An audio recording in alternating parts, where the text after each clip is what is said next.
Assalamualaikum dan selamat pagi kepada panel-panel penilai.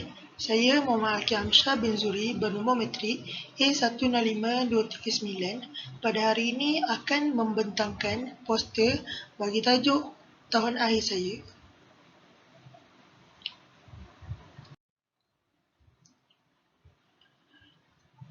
Projek tahun akhir saya merupakan pencarian sifat mekanik bahan berasaskan pembelajaran mesin menggunakan teknik pengujaan impulsif alternatif.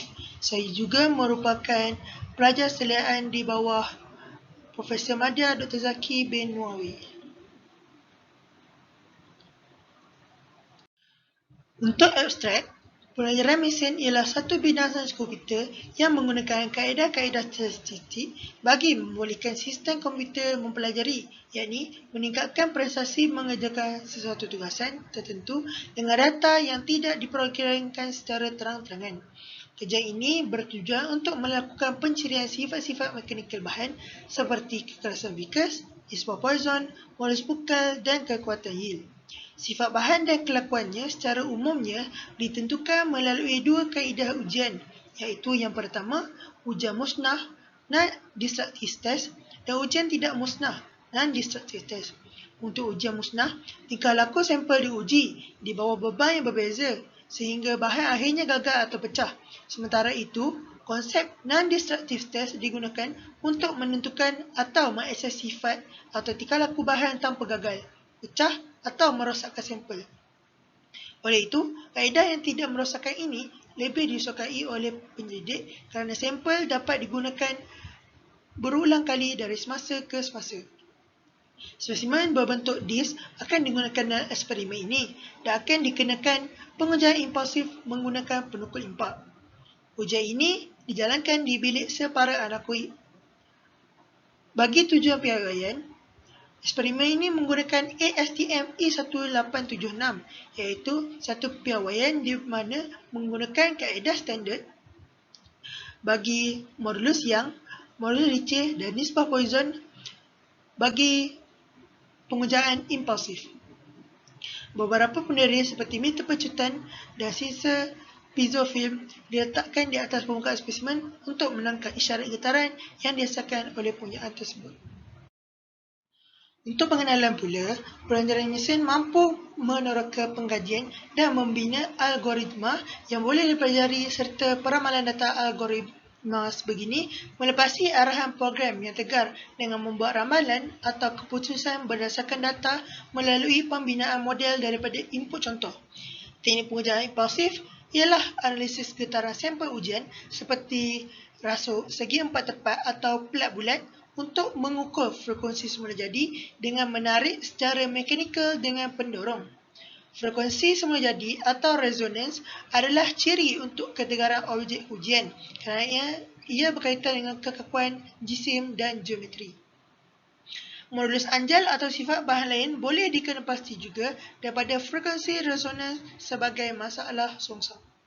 Terdapat juga beberapa kaedah analisis isyarat termaju yang telah dikembangkan seperti mesokurtosis zonal non-parametrik iaitu MZN dan Integrated Kurtosis Based Algorithm for Z Filter ICAS.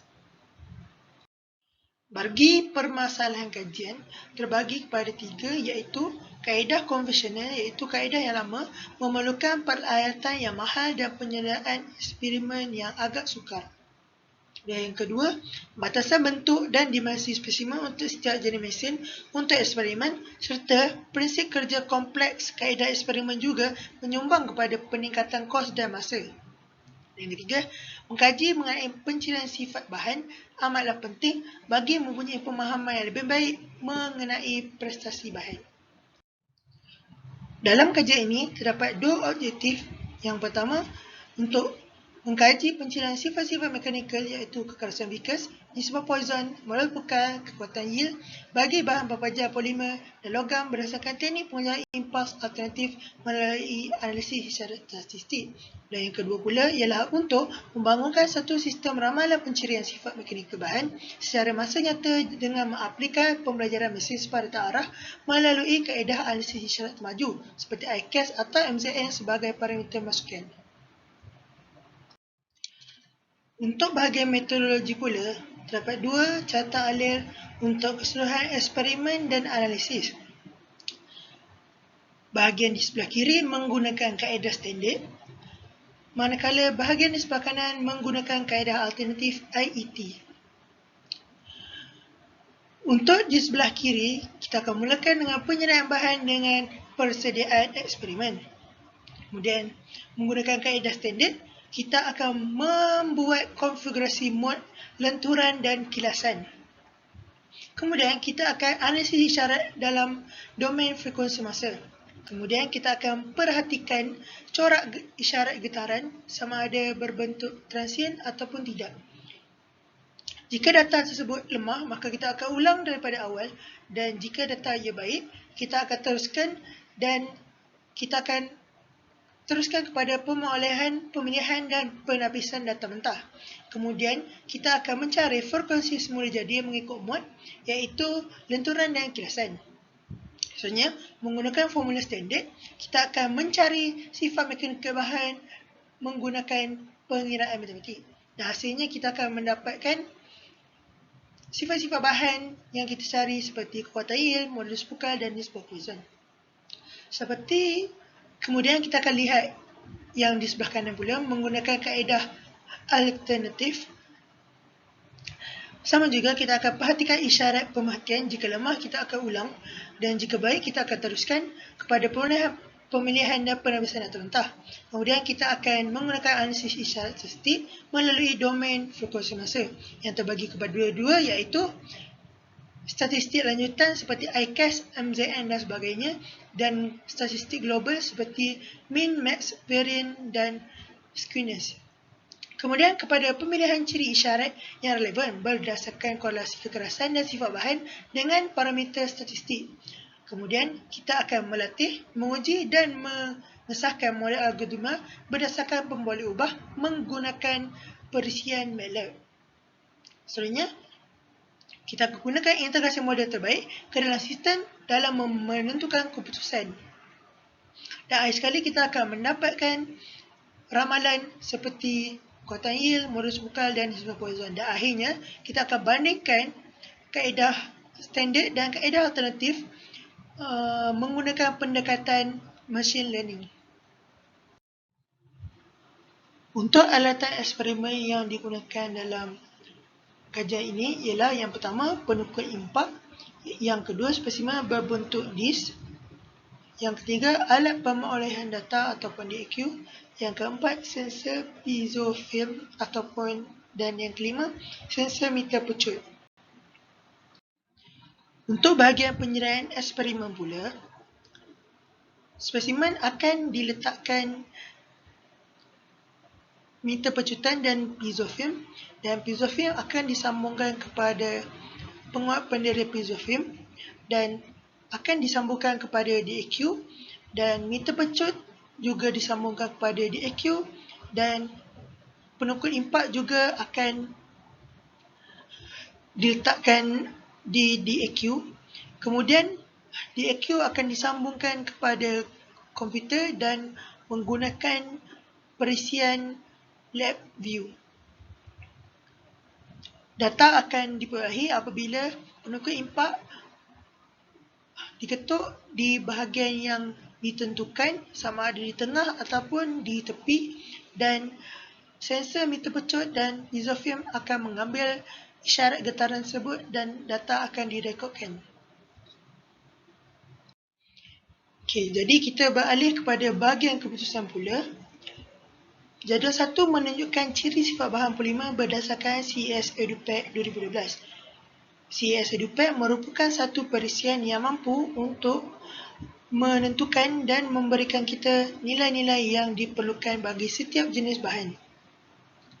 Bahan yang digunakan dalam eksperimen ini ialah 4, iaitu yang pertama polikarbonat, yang kedua polioksimetilina, yang ketiga polyvinyl chlorida PVC, dan yang terakhir sekali nilon MC biru. Sifat-sifat mekanikal seperti modulus Young, modulus Hiceh, nisbah Poisson, modulus Pukal dan kekerasan viscous perlu diambil daripada CES untuk dibandingkan di akhir kajian ini.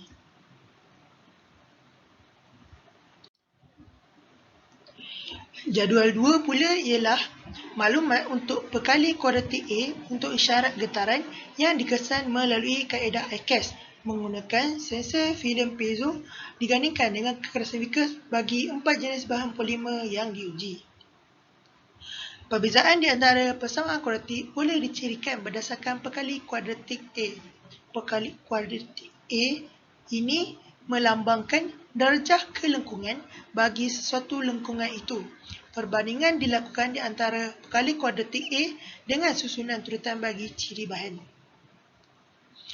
Jadual 3 pula menunjukkan pekali kuadratik A dan modulus pukal menggunakan sensor meter pecutan bagi 4 jenis polimer.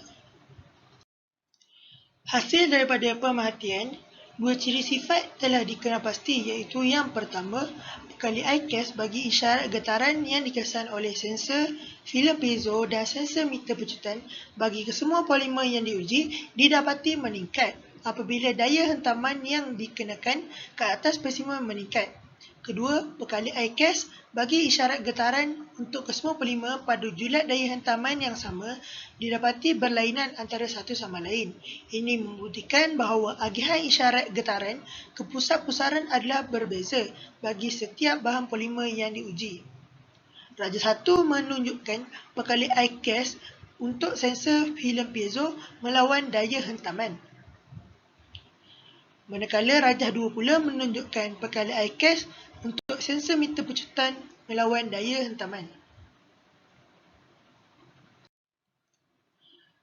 Kemudian, pemerhatian yang dapat difahami dari hasil yang diperolehi adalah hubung kait di antara semakin tinggi nilai kekerasan viskos dan modulus pukal, maka semakin tinggi jugalah nilai pekali kuadratik ICAS bagi isyarat getaran yang dikesan oleh sensor filem piezo dan sensor meter pecutan.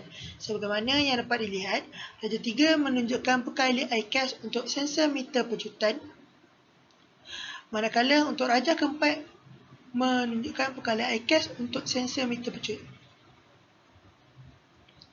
Justru bagi mendapatkan penjelasan dari sudut matematik untuk korelasi di antara pekali kuadratik ICAS serta hubungannya dengan kekerasan viskos dan modulus pukal, graf pekali kuadratik ICAS bagi 4 jenis bahan polimer melawan kekerasan viskos dan modulus pukal diplotkan.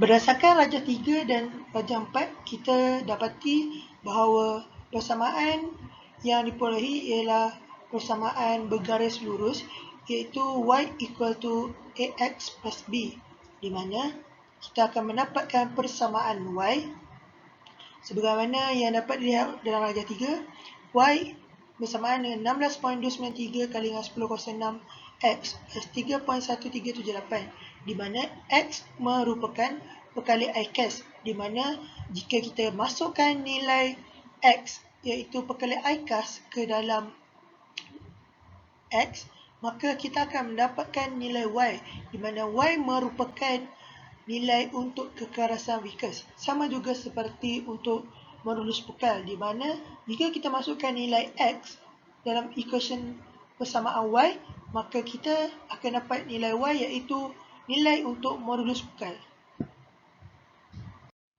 Kesimpulannya, sifat-sifat bahan amat penting dikaji kerana ia memainkan peranan besar dalam industri pembuatan.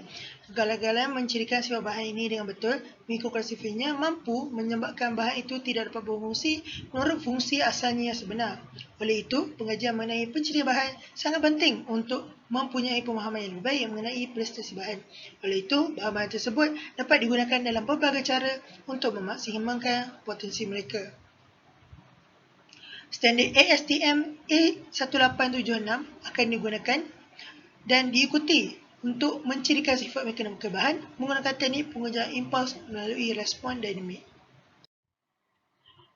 Akhir sekali, merupakan bahagian rujukan di mana rujukan ini digunakan dalam penyediaan poster untuk pembentangan hari ini. Sekian saja diucapkan daripada saya. Terima kasih.